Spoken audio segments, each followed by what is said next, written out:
반갑습니다. 깨울입니다. 오늘은 여러분들과 함께 최저임금 대해서 한번 얘기해 보러 갑니다. 우리나라 최저임금이 아니라 옆나라 일본의 최저임금 인상과 관련해서 얘기 한번 나눠보도록 하겠습니다. 지난 8월 4일 날 최저임금이 뭡니까? 일본의 최저임금위원회입니까?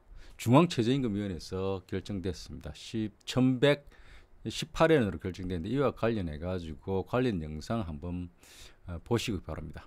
労働者に支払わなければならない最低賃金、厚生労働省の審議会で全国平均の時給が1118円とする目安がまとめられました。パートやアルバイトで働く人からは喜びの声が上がっています。そして石破総理も賃上げは成長戦略だとこの成果を強調しています。ただメリットだけではな 잘 보셨습니까?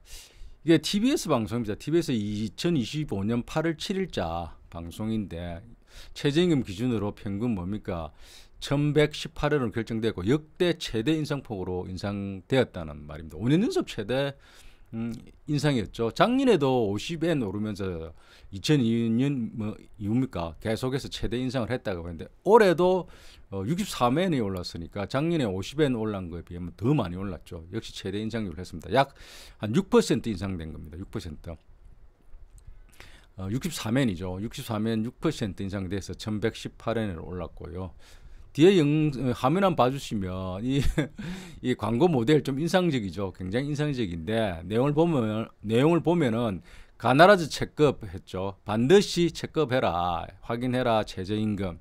그다음 밑에 작은 문단에 작은 글씨로 뭐라 돼 있냐면 고용인과 비고용인 노동자들이죠. 노동자를 위해서 다를 위해서 필요한 룰을 됐어 해놨죠. 그래서 작년입니다. 이건 도쿄도의 지난 2024년 임금 인상액입니다. 50엔 올랐다고 되어 있죠. 제일 최저임금이 높은데 도쿄도 1163엔. 이에 비해서 우리나라 올해 잠시 말씀드리면 인상률이 2.9%죠. 290원 인상돼 가지고 시간당 1320원 해가지고 원로 환산하면은 215만 6,880원 40시간 기준으로 이렇게 적용되었습니다. 일본이 보면은 평균적으로 작년까지만 하더라 작년에 50엔 올랐을 때는 1000엔이 안 넘는 곳이 있었습니다. 근데 올해 이제 새로 적용되는 최저임금 기준은 전국이 다 이제 1000엔은 넘겼다고 합니다. 넘겼고 이게 일본은 여러분들 아시겠지만 지역마다 최저임금 기준이 다릅니다. 그래서 낮은 곳과 높은 곳이 제일 낮은 곳과 제일 높은 곳을 이렇게 절대임금이 제일 높은 곳을 이렇게 비교해 보면 제일 낮은 지역이 뭡니까? 아키타현입니다. 아키타현이 북쪽에 있는 그 혼슈미카 지역의 이 섬에 제일 큰 섬의 제일 북쪽에 있는 도시가 아키타현인데 이 아키타현하고 도쿄도 제일 임금이 높은 쪽하고 비교를 해보면 2024년도에는 951엔인데 1163엔 해가지고 81.7%. 그러니까 아키타현이 도쿄도의 81.7%의 최저임금을 차지하는 비율이었습니다. 그런데 올해 새로운 적용이 되면은 이제 아키타현은 1015엔이 되고 도쿄도는 1126엔이 되니까 82.8%. 한 1.1% 정도 이제 갭이 올라가지고 이제 줄었죠. 제일 높은 곳하고 최저임금이 제일 높은 곳, 제일 낮은 곳이 이제 갭이 점점 줄고 있습니다. 시작했다고 볼 수 있죠. 줄기 시작했다고. 일본은 이와 같이 이제 최저임금을 갖다가 A그룹, B그룹, C그룹 해가지고 인상폭이 다 달랐습니다. 추천하는 게. 이게 A그룹이 제일 높은 곳이고, 그 다음에 중간이 이제 B그룹이 제일 낮은 이제 지역이 C급으로 나누고 있는데, 이 일본은 행정규칙을 보면은 도도현부로 해가지고, 1도, 2부, 그 다음에 43현 이래가지고 총 뭡니까 47개 광역지자체가 있습니다. 1도는 도쿄도가 하나 있고요. 그 다음에 우리 시가 서울특별시 같이 이 시가 도로 되는 게 도쿄도 하고 그 다음에 경상남도 경상북도처럼 도가 이게 하나의 도가 있는데 그게 홋카이도가 이제 하나의 도가 있습니다. 나머지는 오사카 부하고 교토로 해가지고 부라고 부르고요. 나머지 43개 현이라고 하고 있습니다. 가나가와 현, 아이치현처럼. 그래서 쉽게 말해서 일본의 행정구역을 얘기할 때는 도도현부라고 합니다. 1도, 그다음에 2부 43현 해가지고 47개 광역지자체로 나누어진다고 합니다. 이 모든 도도현부가 평균 인자 1000엔이 전부 다 1000엔이 넘었다는 뜻이죠. 그래서 평균 이렇게 뭡니까 갭도 이렇게 줄어들고 있습니다. 그래서 가장 큰 이게 뭡니까 특징을 보면은 이 일본의 최저임금의 특징은 5년 연속 최대치를 지금 기록하고 있다는 겁니다. 여러분들 백그라운드로 봐주시면 2014년에 보면은 뭐 이게 2.1% 올랐죠. 2.1%, 2.1% 올랐고 2015년에는 2.3%. 그런데 그 오른 금액이 18엔입니까? 18엔 올랐습니까? 그런데 여기 2020년에 0.1% 가장 작게 올랐습니다. 1엔 올랐습니다. 901엔에서 902엔으로 정말 이게 최악의 이제 인상률이었는데 이때부터 바뀌죠. 보면은 대폭 오릅니다. 그 다음 21년도에 보면은 28엔 오르고 22년도에 31엔, 23년도에 43엔, 작년에 50엔 올랐죠. 올해 63엔. 연속해서 5년 동안 사상 연속 최대를 기록을 깨면 오르고 있습니다. 특징이.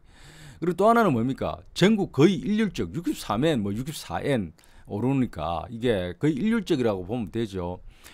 전통적으로 일본은 세 개 지역으로 나눠가지고 A그룹이 가장 많이 오르고 B그룹 비율로 따지면 같으니까 그 다음에 B그룹이 그 다음 오르고 C그룹이 가장 작게 올랐습니다. 근데 이게 정책이 바뀌어가지고 일괄적으로 거의 똑같지는 않지만 작년에 똑같이 올랐죠. 올해는 오히려 임금 최저임금이 낮은 쪽이 1엔 더 올랐죠.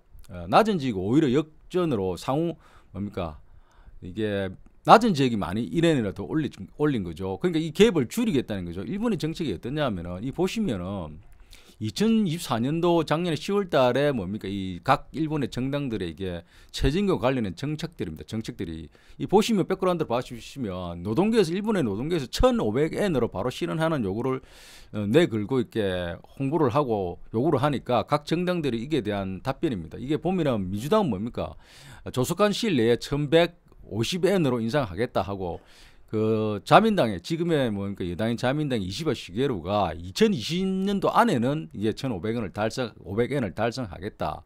이렇게 해서 공명당은 5년 이내에 하겠다. 뭐 이편 뭐 민주당입니까? 이게 국민당이 1,150엔이고 잘못 말했습니다. 이 보면은 국민당이 1,150엔에 이편 민주당 우리 쉽게 말하면 민주당은 1,500엔을 인상하겠다. 이상으로 올리겠다. 뭐 이런 거죠. 정책들이 다 보면은. 공명당하고 입헌민주당은 뭐 5년 이내에 1,500엔을 올리고 자민당은 2020년대에 그러니까 2030년이 되기 전에 1,500엔을 올리겠다고 이렇게 공약을 내걸었죠. 그런데 뭡니까 공산당과 레이와하고 사민당에서는 뭡니까 전국 일률적으로 적각 예, 섬이 약하니까 이게 적각이랍니다. 적각 바로 올리겠다 이런 뜻이죠. 그러니까 굉장히 이때 공약 드러날죠. 어쨌거나 이게 보면은 대다수의 절대다수의 일본 정당들은 이게 빠른 시일 내에 1,500원으로 올리겠다. 왜 작년에 왜 그런 일이 있었냐고 하면요. 작년에 2024년도에 우리 우리나라 대한민국이 뭡니까 시간당 10,000원이 넘지 않습니다. 많이 넘은 것에 대해서 굉장히 충격을 받았습니다. 일본의 언론들 보면은 이게 최저임금이 일본이 한국보다 낮다고는 내용과 관련해 가지고 온통 일본의 뭐 언론들이 난리도 아니었습니다. 그러니까 굉장한 이거는 이게 뭡니까 국민들 충격이 온 거죠. 최저임금이 한국보다 더 낮아졌다 해가지고 그래가지고 각 당들이 가감하게 이게 최저임금을 국민들이 요구하는 그런 최저임금을 올리겠다는 것도 있지만 사실 인식에 대해 변화는 있었습니다. 최저임금이 임금을 올리지 않는 것이 경제를 성장시키는 거라고 믿어왔던 것들이 이게 과거 오랜 동안의 결과를 보니까 결국 그렇지 않다는 것을 이제 알았던 거죠. 그래서 대다수의 정당들이 최저임금을 낮추고 억누르는 것이 경제 성장에 도움이 되지 않는다. 오히려 한국과 같이 최저임금을 올리고 특히 일률적으로 하는 것이 중요하다는 것이 시각이 됐습니다. 왜냐하면 일본이 과거에 지역별로 다 최저임금을 다르게 하다 보니까 모든 뭡니까 청년들과 외국인 노동자들이 수도로 도쿄로 몰려들지 않습니까? 그러다 보니까 지역은 더 황폐하게 되는 거죠. 더욱더 공동화가 빨라지고 이러다 보니까 오히려 이게 최저임금 일률화가 한국처럼 일률화하는 게 그나마 이게 어느 정도 이게 이 도시가 그러니까 지역 지방이 이렇게 뭡니까 황폐화 되는 것을 경제 공동화가 일어나는 것을 뭡니까 막을 수 있다는 것을 인식하게 됐던 거죠. 그래서 각 정당이나 노동단체들, 시민단체들이 주장이 일률적으로 최저임금을 올리는 것이 맞다고 주장하게 됐던 거죠. 그럼에도 불구하고 기존에 해왔던 방식이 너무나 오래됐기 때문에 많은 기업들의 반발과 갑작스러운 변화는 많은 충격을 우려했기 때문에 점차적으로 뭡니까 이거를 개선하겠다고 다 공약을 내걸고 그래서 작년에 뭡니까 일괄적으로 50엔을 적용했던 거죠. 올해는 그게 또 모자라서 오히려 뭡니까 지역 이게 최저임금이 낮은 곳에 1엔을 더 올리는 정책을 시행하게 된 거죠. 그래서 결론은 보면 일본의 최저임금 정책은 뭐냐면 계속 올리는 겁니다. 2030년이 되기 전에 첫 500엔으로 그러니까 1000엔이 안 됐던 작년에를 생각하면은 뭡니까 한 50%를 올리는 거죠. 5, 6년 내에. 결국 뭐냐면은 이게 최저임금 인상이 경제 성장의 원동력이라고 보는 거죠. 이제는 경험하고 나니까.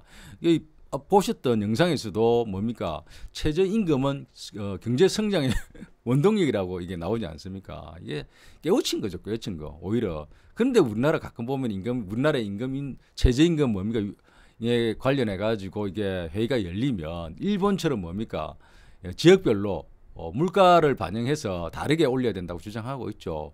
그와 같은 정책을 만약에 하면은 어떤 결과를 초래하는지 옆 나라 일본을 보면 알 수가 있는 거죠. 최저임금 차등화를 시행하고 나니까 어떤 결과가 되었으며 지금의 일본의 모든 정치 집단과 시민사회 노동계 할 것 없이 한국처럼 일률적으로 최저임금 올려야 된다고 주장하고 있는 거죠. 자, 그래서 일본의 이렇게 최저임금의 뭐 특징을 보면은 정책을 보면은 최저임금 인상이 경제의 성장하는데 한 부분이라는 인식과 그리고 일률적으로 뭐 지역에 관계없이 일률적으로 올리는 것이 이게 뭡니까 지역의 수도권으로 과밀화되는 것을 막고 지역의 산업을 어느 정도 떠받쳐주는 정책이라는 것을 인식하고 있다는 거죠. 일본에. 그래서 향후 몇 년 이내에도 계속 저 임금이 2020년대에 그러니까 2030년이 되기 전에 1,500엔을 실현하려고 하면은 계속적으로 뭡니까 내년에도 사상 최대 그 후년에도 사상 최대로 지금 달성 인상률이 되어야만이 1,500엔이 될 수 있습니다. 상당히 최저임금을 끌어올리는데 일본은 뭐 노동계나 정치권에서 합심해 가지고 계속적으로 기업을 압박하면서 최저임금을 올리는 정책을 펴고 있죠. 최저임금이 결과적으로는 경제 성장에 도움이 된다는 것을 이게 정치권에서도 인식하고 있는 결과이겠죠. 자, 어쨌거나 일본은 올해 사상 최대로 6%의 임금 인상 63엔과 64엔을 인상함으로써 다시 한번 그러니까 한국의 자신들의 말로는 한국에 내줬던 뭡니까 최저임금을 다시 일본의 최저임금이 더 높아졌다고 얘기하고 있습니다. 자, 우리나라도 이게 최저임금에 대한 찬반 논란이 많지만은 옆 나라의 경우를 반면교사로 삼아가지고 최저임금을 극단적으로 많이 올릴 수는 없지만 그래도 경제 여건이 허락하는 한 최저임금을 올리는 것은 어떤 면에서는 모든 것이 다 만족스럽지는 않겠지만 경제 성장에 많은 도움이 된다는 것을 인식하고 이런 분야에 대해서 너무 최저임금을 지역별로 차등 지급하고 또 낮추는 데만 이렇게 정책을 해서는 안 되겠다는 것을 다시 한번 이게 알 수가 있죠. 자, 다음에는 더 좋은 내용으로 찾아뵙도록 하겠습니다.